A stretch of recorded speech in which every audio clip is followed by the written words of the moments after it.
või teisel viisil kõik me oleme hoolimas selle eest, et alustavatel õpetajatel, et neil läheks koolis hästi.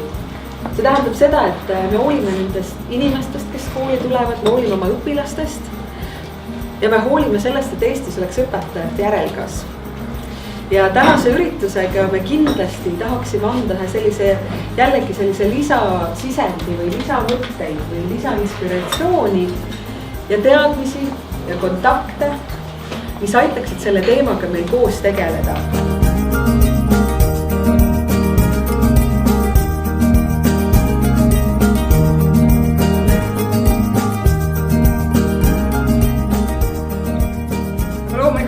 Juhi roll on ka aidata seda networki ehitada, et sa saad luua selle keskkonna, aga me alati ütleme, et see on sinu elu, sinu enda nagu karjäär või siis, et kasutad, võtta maksimum, iseenda jaoks, et sa pead ikkagi ise võtma selle initsiatiivi hästi paljudes asjades.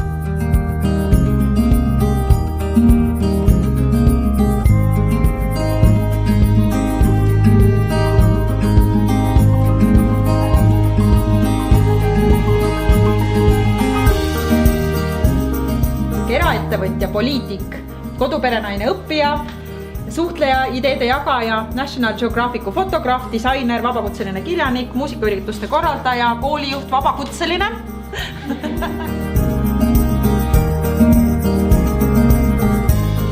Sama kui õpetajate puhul tegelikult. Nende töö on inspireerida õpilasi elus edasi jõudma ja olema uudishimulik ja et olema õnnelik. Aga tegelikult õpetaja ise peab olema ka inspireerinud, ta peab silmad särama.